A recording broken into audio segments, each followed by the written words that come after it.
अगर वो इंडिया में होते तो उनकी संभावना ये भी थी कि वो प्रधानमंत्री पद तक भी पहुंच सकते थे, जो नीतीश जी का अपना बड़ा सपना, बड़ी महत्वाकांक्षा थी। लेकिन चूंकि नीतीश जी अपना प्रधानमंत्री का पद भी नहीं गंवाना चाहेंगे, कोई भी नेता नहीं गंवाना चाहेगा, तो कह रहा हूँ बिहार की जनता को कैसे बताएंगे वो कि मैं कब कहाँ था। शायद नीतीश जी को भी अब याद नहीं रहे कि बीजेपी के साथ कितने साल रहा, लालटेन के साथ कितने साल रहा, मुख्यमंत्री में हर बार रहा हूँ, लेकिन कब आजू बाजू में कौन कौन रहा ये नहीं था। लेकिन नीतीश जी को भी पता और उनके दल के एमएलए भी बोलने ही लगे हैं। अब चाहे दबी जुबान से ही बोलने लगे हो, लेकिन एक आध आदमी बोलने ही लगा है कि नीतीश जी अगर फिर से बीजेपी में जाते हैं तो अपना ही भविष्य नहीं खराब करेंगे, बल्कि और लोगों का भी भविष्य खराब करेंगे। तेजस्वी जी ने बड़ी घोषणा की थी, नौकरियों की बात करी, उन्होंने जो जो वादे किए कॉमन मिनिमम प्रोग्राम की तहत उनको पूरा किया। तेजस्वी जी और नीतीश जी का जो जोड़ी बनी थी चाचा भतीजे की, एक बेहतरीन अच्छा परिणाम दे रहे थे। ऐसे ही उद्धव ठाकरे के और उनके शिंदे के बीच में दल का फोड़ कराया। उससे पहले उद्धव ठाकरे और भाई को, उनको बाबा साहब को और राज ठाकरे को लड़वाया था। तो चाचा भतीजा को लड़वाने वाली बीजेपी पार्टी है। ये जनरल डायर की नीति पे काम करती है। एक सेकंड प्रिंकर, वो जनरल डायर की नीति पर काम करती है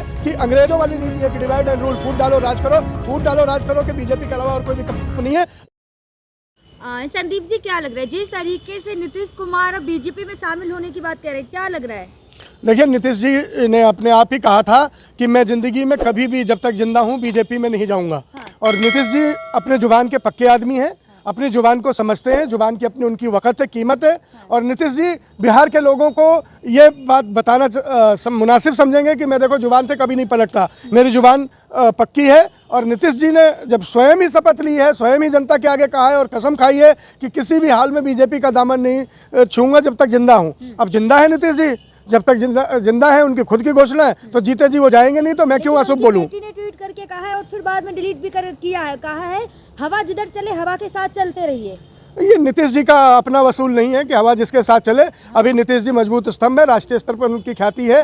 और मुझे लगता है कि वो अपने इस बार पलट के अपनी राजनीति को खत्म नहीं करेंगे। अलग अलग बैठक होना, एक तरफ आरजेडी की बैठक होना, एक तरफ दूसरी बैठक होना, अलग अलग बैठक होना। नहीं, बढ़िया सवाल है आपका। सियासी तूफान तो तेज है बिहार में, लेकिन अभी तक स्थिति कुछ साफ नहीं है। लालू जी ने स्वयं फोन करके नीतीश जी से पूछा था कि टीवी पर क्या चल रहा है, तो नीतीश जी का एक जवाब आया कि मैं टीवी नहीं देखता और टीवी पर मत भरोसा कीजिए, ये सब जो करते हैं वो कहने दीजिए। दूसरी ओर अखिलेश यादव जी ने भी एक बहुत अच्छा बयान दिया है, और वो समझते हैं कि अगर वो इंडिया में होते तो उनकी संभावना ये भी थी कि वो प्रधानमंत्री पद तक भी पहुंच सकते थे, जो नीतीश जी का अपना बड़ा सपना, बड़ी महत्वाकांक्षा थी। लेकिन चूंकि नीतीश जी अपना प्रधानमंत्री का पद भी नहीं गंवाना चाहेंगे, कोई भी नेता नहीं गंवाना चाहेगा, नीतीश जी अपनी जुबान से भी नहीं पलटना चाहेंगे। नीतीश जी अगर पलट भी जाएंगे तो अब बिहार की जनता और देश की जनता को क्या बताएंगे, शायद उन्हें भी याद नहीं रहेगा कि वो कितनी बार पलटे हैं। पलट चुके हैं ना। मैं वही तो कह रहा हूँ, बिहार की जनता को कैसे बताएंगे वो कि मैं कब कहाँ था। शायद नीतीश जी को भी अब याद नहीं रहे कि बीजेपी के साथ कितने साल रहा, लालटेन के साथ कितने साल रहा, मुख्यमंत्री में हर बार रहा हूं, लेकिन कब आजू बाजू में कौन कौन रहा ये नहीं पता। नीतीश जी नहीं सोचेंगे, नहीं चाहेंगे, क्योंकि राजनीति के जितने भी बड़े पद होते हैं, मुझे लग रहा है पिछले 15-20 साल से वो निर्विवाद मुख्यमंत्री है ही, कभी लालटेन के सहारे, कभी फूल के सहारे, लेकिन कुर्सी उनकी पक्की है। लेकिन इस बार जुबान भी पक्की रहेगी। मुझे नीतीश जी की जुबान पर भरोसा है कि नीतीश जी जीते जी बीजेपी में नहीं जाएंगे, कमल को नहीं। जिस दल को वो दुत्कार के आए हैं, जिस दल को फटकार के आए हैं, जिस दल को ललकार के आए, और जिसको अभी आपने विधानसभा का सीन देखा ही था कि जीतन राम मांझी को नीतीश जी ने क्या क्या नहीं कहा, क्या क्या नहीं बोला, चुप हो जाइए, आपको कुछ नहीं पता और आपको बोलना नहीं आता, तरह तरह की बातें। उससे भी बड़ी बात नीतीश जी की खुद की इज्जत। लेकिन मांझी जी ने ट्वीट करके मीडिया तभी दिखा रही है ना जब उन्होंने ट्वीट करके कहा है। मांझी तो मझधार में खड़े, उन्हें तो दोनों हाथ में लड्डू दिख रहा है। बुढ़ा मरे या जवान, हमको हत्या से काम, कोई भी आए वो तो मंत्री रहेंगे ही रहेंगे, उनको कोई फर्क नहीं पड़ता। यादव मुख्यमंत्री बन जाएंगे ना। देखिए, उम्मीद है, और अभी कुछ भी नहीं। नीतीश कुमार छोड़ के जाते थे जेडीयू की तोड़फोड़ हो जाएगी। मैं इस विषय पे कुछ नहीं बोलूंगा, क्योंकि मैं चाहता हूं कि वो इंडिया गठबंधन के मजबूत पिलर थे और पिलर बने रहे। क्या लग रहा है, क्या राहुल गांधी इंडिया गठबंधन को बचा पाएंगे? एक तरफ ममता बनर्जी कह रही है अकेला चलो, एक तरफ नीतीश कुमार बीजेपी में शामिल होने जा रहे हैं। देखिए, अगर नीतीश जी अभी तो हमारे साथ है इसलिए कुछ नहीं कहूंगा, लेकिन नीतीश जी को भी पता और उनके दल के एमएलए भी बोलने ही लगे हैं। अब चाहे दबी जुबान से ही बोलने लगे हो, लेकिन एक आध आदमी बोलने ही लगा है कि नीतीश जी अगर फिर से बीजेपी में जाते हैं तो अपना ही भविष्य नहीं खराब करेंगे, बल्कि और लोगों का भी भविष्य खराब करेंगे। और राजनीति में एक आदमी बर्बाद नहीं होता, एक आदमी के साथ पूरा दल बर्बाद होता है, दल पर दाग लगता है, और दल पर दाग लगता है तो लोग चुनाव उनके लिए चुनौती बन जाती है। अब ऐसे में चुनाव चुनौती बन जाए और पनौती का भी साथ हो, चुनौती और पनौती जब मिल जाएगी तो नीतीश के लिए बड़ी मुश्किल हो जाएगी, तीर उल्टा लग सकता है। इसलिए नीतीश बाबू भी समझते हैं कि लालटेन और हाथ के साथ तीर को कवच मिला हुआ है, वो लालटेन का साथ भी नहीं छोड़ेंगे, न हाथ का कांग्रेस का साथ छोड़ेंगे। उन्हें यह भी समझ आ रहा है नीतीश जी को कि आज न्याय के पथ पर राहुल गांधी है, राहुल गांधी के साथ ही रह के नीतीश जी का कल्याण हो सकता है, नीतीश जी का भला हो सकता है। लेकिन ये चल रहा है कि कल हो जाएगा शपथ। देखिए, मीडिया का मन करे तो वो आज ही विष्णु बनाकर और मोदी जी का मंदिर कई कई जगह बनवा दें।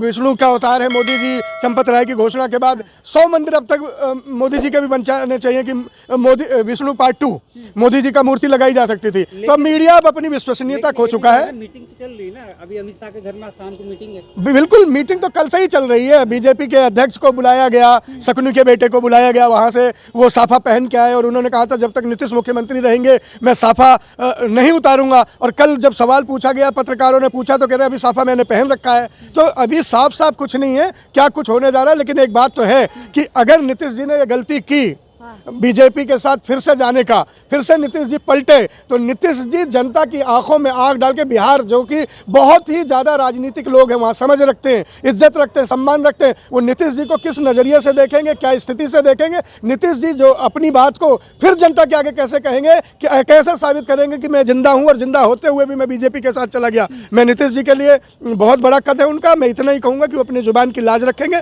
अपने बोलने की मर्यादा रखेंगे और जिस इंडिया गठबंधन को, जिस बीजेपी के खिलाफ उन्होंने पूरे देश में एक मुहिम चलाई, उस मुहिम से भी पीछे नहीं हटेंगे। नीतीश जी कोई भगोड़े नहीं है, कोई रणछोड़ नहीं है, कोई मोदी से डरने वाले नहीं, कोई डरपोक कायर नेता नहीं है कि ईडी और सीबीआई के डर से या अमित शाह के बहकावे से या मोदी की आंख दिखाने से बीजेपी के साथ चले जाएंगे, कमल गट्टों के साथ हो जाएंगे। भगवा देख के डर गए हैं क्या कि भगवा? मैं वही कह रहा हूँ कि भगवा देखकर भागने वाले नहीं है नीतीश जी।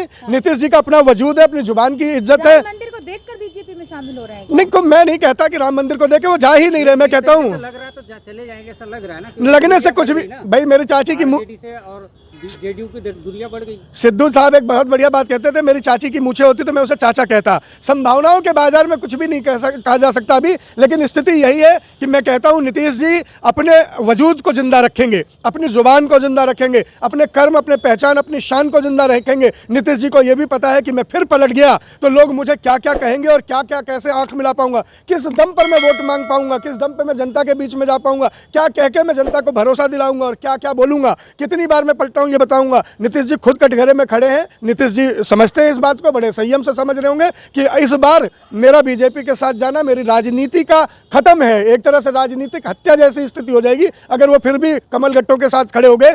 तीर और कमल का मेल होना नीतीश की पार्टी के लिए जानलेवा साबित होगा। ये वो भी जानते हैं, मैं भी जानता हूँ, सभी जानते हैं। क्या लग रहा है बिहार की सरकार क्या मुद्दों से भटक रही है? नहीं, बिहार की सरकार बहुत अच्छा काम कर रही थी। अभी तेजस्वी जी ने बड़ी घोषणा की थी, नौकरियों की बात करी, उन्होंने जो जो वायदे किए कॉमन मिनिमम प्रोग्राम की तरह तो उनको पूरा किया। तेजस्वी जी और नीतीश जी का जो जोड़ी बनी थी चाचा भतीजे की, एक बेहतरीन अच्छे परिणाम दे रहे थे। लेकिन बीजेपी को ये समझ नहीं आता, जहाँ भी अच्छा और जनहित का काम होता है बीजेपी के लोग कुछ ना कुछ भांजी मारने की कोशिश ही करते हैं। देखिए, आप चाचा और भतीजे को लड़ाने की इनकी पुरानी परंपरा रही है। इन्होंने चिराग पासवान और पारसनाथ को लड़ाया, चिराग की झोपड़ी लुटवा दी, रामविलास पासवान की वो बड़ी जिम्मेदारी थी। ऐसे ही शरद पवार अजित पवार को लड़ाया और उनकी घड़ी तोड़ दी। ऐसे ही उद्धव ठाकरे के और उनके शिंदे के बीच में दल का फोड़ कराया। उससे पहले उद्धव ठाकरे और भाई को, उनको बाबा साहब को और राज ठाकरे को लड़वाया था। तो चाचा भतीजा को लड़वाने वाली बीजेपी पार्टी है। ये जनरल डायर की नीति पे काम करती है। एक सेकंड प्रियंका जी, वो जनरल डायर की नीति पर काम करती है कि अंग्रेजों वाली नीति है कि डिवाइड एंड रूल, फूट डालो राज करो, फूट डालो राज करो के बीजेपी के अलावा और कोई विकल्प नहीं है। स्थितियां बड़ी नाजुक है। फिर से चाचा भतीजे जो तेजस्वी और नीतीश की जोड़ी थी उसे तोड़ने की कोशिश कर रहे हैं, पर मुझे लग रहा है कि अटूट गठबंधन है, साथ रहेंगे। लेकिन अगर नीतीश कुमार बीजेपी में आ गए तो मोदी जी को तो बहुत फायदा हो जाएगा, बीजेपी को? किसी को कोई फायदा नहीं होगा। नीतीश जी का अपना राजनीतिक वजूद ही खत्म हो जाएगा। वो हाशिए पे तो पहले से ही थे, अब वो शून्य की तरफ पहुंच जाएंगे। मुझे लगता है कि अगर नीतीश जी ये फैसला लेते हैं कि मैं बीजेपी में जा रहा हूं तो उनके साथ मुश्किल से वही लोग बैठेंगे, 8-10 लोग होंगे जिन्हें मंत्री का लालच दिया जाएगा। बाकी लोग अपनी जमीन और अपनी जगह तलाशने लगेंगे कि मैं दोबारा बिहार में पटना चुन के कैसे आऊँगा, किस तरह से आऊँगा। हो सकता है कि नीतीश जी के इस वार से तीर ही चकनाचूर हो जाए, तीर के ही निशाने अच्छी जगह ना लगे। नीतीश जी इस बात का भी ध्यान रखेंगे कि मैं अपने जो 40-45 विधायक उनके हैं, क्या मैं उन्हें भी समेट पाऊंगा, नहीं समेट पाऊंगा। मैं कितनी बार गाड़ी को पलटूंगा, कितनी बार सीधी करूंगा, फिर पलट दूंगा, कहाँ लेके जाऊंगा, ये सवाल नीतीश जी को भी परेशान कर रहा होगा। और वो बड़े बुद्धिमान आदमी है, पढ़े लिखे आदमी है, मुझे लगता है अपनी बुद्धि से वो काम करेंगे।